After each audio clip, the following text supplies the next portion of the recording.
Alhamdulillah, alhamdulillahilladzi hadana li hadza wa ma kunna linahtadiya laula an hadanallah.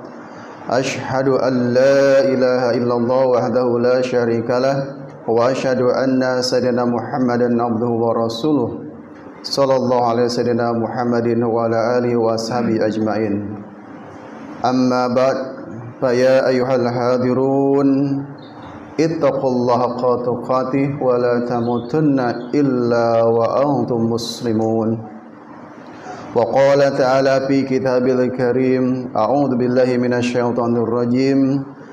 Bismillahirrahmanirrahim. Ya ayyuhan nasu ubudu rabbakumul ladzi khalaqakum wal ladzina min qablikum la'allakum tattaqun. Puji dan syukur marilah kita panjatkan kehadirat Allah Subhanahu wa taala. Salat dan salam semoga senantiasa tercurah limpahkan kepada junjungan kita Nabi besar Muhammad sallallahu alaihi wasallam. Pertama-tama dan hal yang paling utama, khatib berwasiat khususnya untuk diri pribadi dan umumnya untuk para jamaah sekalian. Marilah kita sama-sama meningkatkan takwa kepada Allah Subhanahu wa taala, sebab takwa adalah satu-satunya jalan meraih kebahagiaan di dunia maupun di akhirat. Hadirin jamaah salat Jumat yang dirahmati oleh Allah Subhanahu wa taala, manusia dikaruniai dua hal, yaitu pikiran dan perasaan.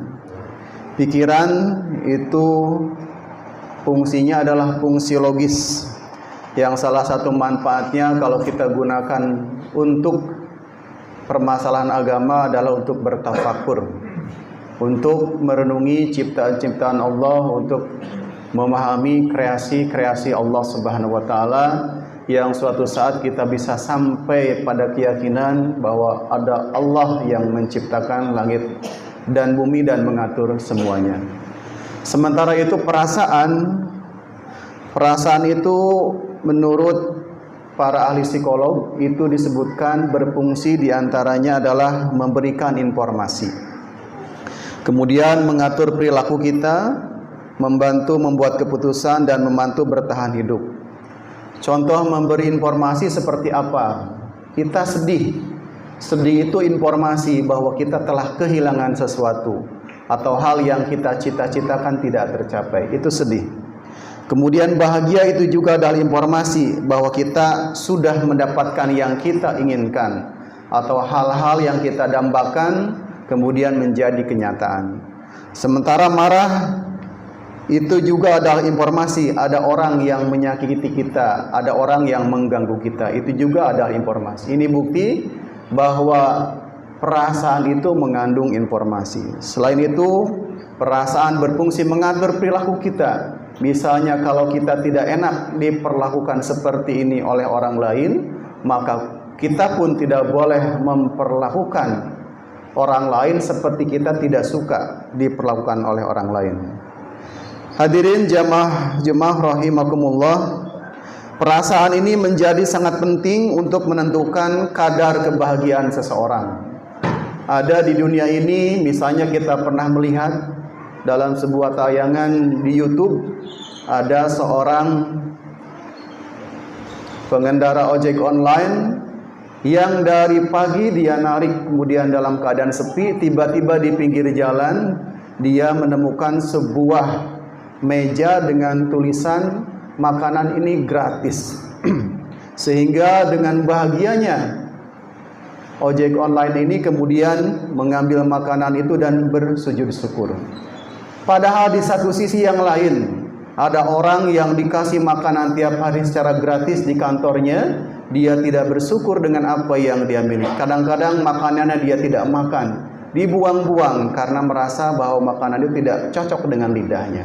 Ini menunjukkan bahwa perasaan seseorang tentang kebahagiaan itu bisa berbeda standar. Oleh karena itu, mari kita coba renungkan sebetulnya apa itu bahagia dan bagaimana cara memperoleh kebahagiaan.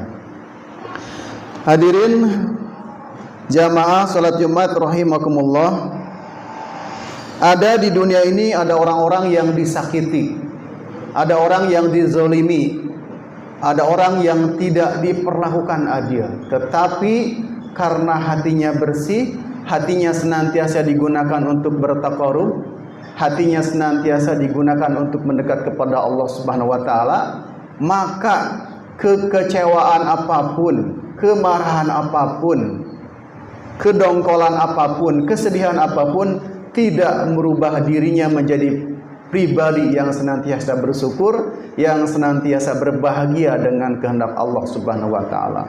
Orang-orang ini adalah orang-orang hebat. Orang-orang ini contohnya adalah para nabi, para sahabat, para tabi'in, para wali dan para ulama.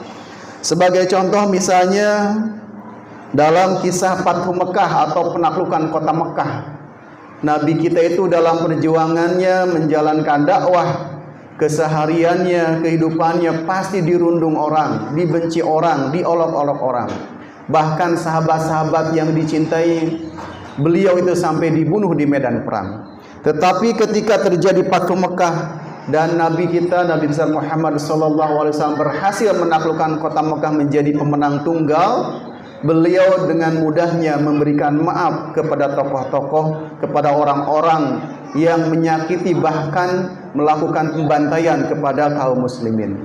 Kurang lebih ada 10 tokoh yang diberikan maaf. Misalnya kita sebutkan ada beberapa saja, misalnya ada namanya seorang budak namanya Sarah. Sarah ini adalah budak dari Ikrimah bin Abu Jahal. Kesehariannya itu selalu meremehkan, selalu menghina Rasul. Tetapi kemudian Rasul mengampuni Sarah ini. Kemudian Ikrimah bin Abu Jahal sendiri, bahkan ketika Rasulullah SAW melakukan kota Mekah, Ikrimah bin Abu Jahal ini masih melakukan perlawanan dengan membawa 23 orang tentara. Tetapi kemudian berhasil dikalahkan dan mereka lari ke tepian pantai di kapal dan lain sebagainya. Kemudian balik lagi atas desakan istrinya kembali ke kota Mekah dan diampuni oleh Rasulullah SAW. Kemudian mungkin diantara kita kalau ada orang yang menyakiti keluarga kita seperti tokoh ini, kita mungkin agak susah memaafkan. Contohnya seperti Habbar bin Aswad.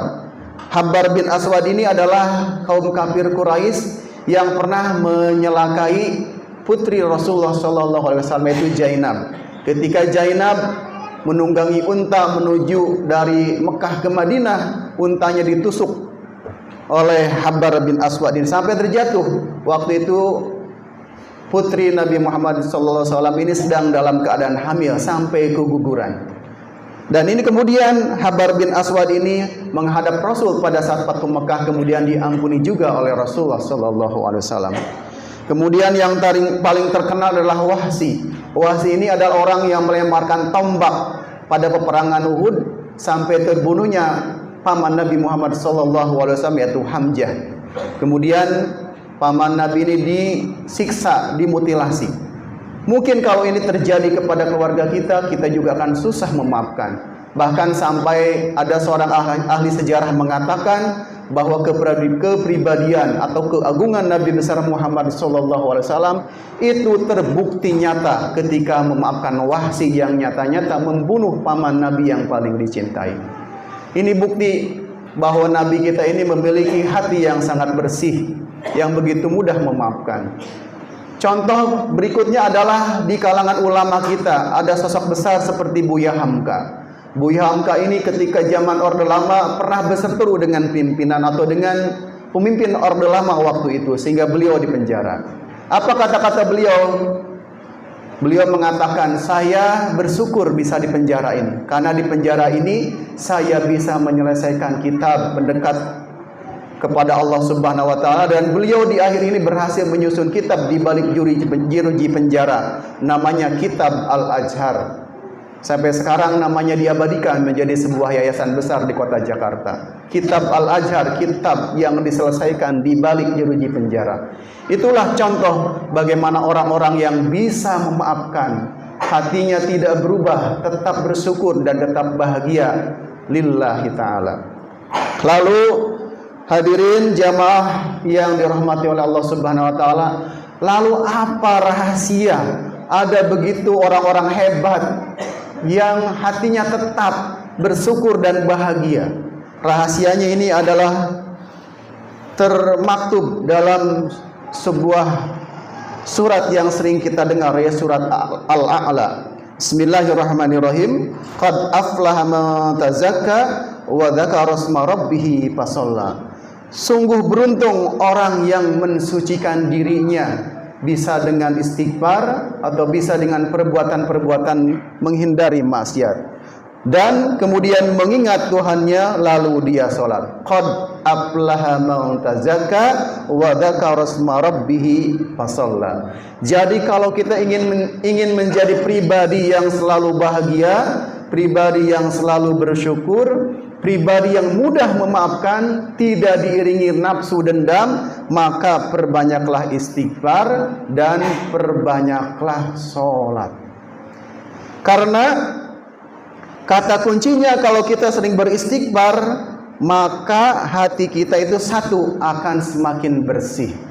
Kalau hati kita bersih, maka hidayah Allah, petunjuk-petunjuk Allah dan pertolongan-pertolongan Allah, ilham-ilham yang positif, bisikan-bisikan yang positif akan masuk ke dalam hati kita, sehingga pribadi kita menjadi pribadi yang selalu husnuzon dengan takdir Allah Subhanahu wa taala.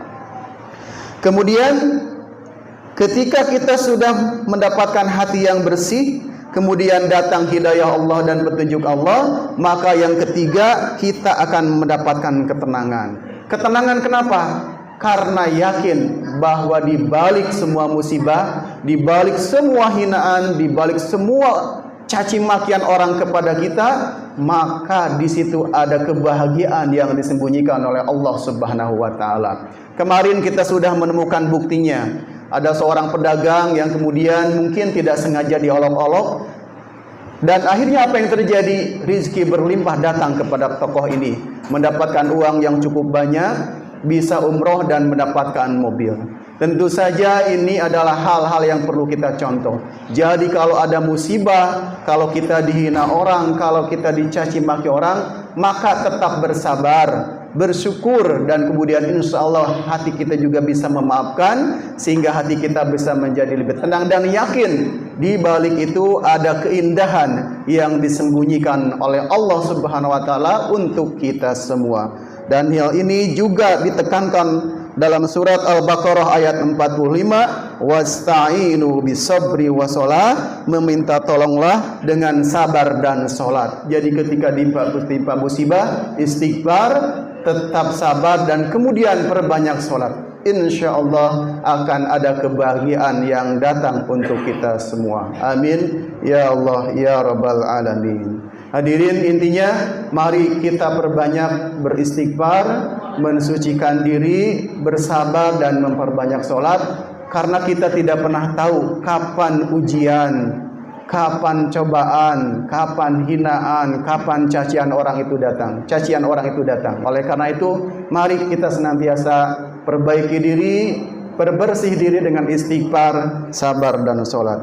Barakallahu li wa lakum fil Qur'anil Karim, wa nafa'ani wa iyyakum bima fihi minal ayati wa dzikril hakim, wa taqabbal minni wa minkum tilawatahu, innahu huwas sami'ul alim. Allahumma shalli ala sayyidina Muhammad wa ala ali sayyidina Muhammad.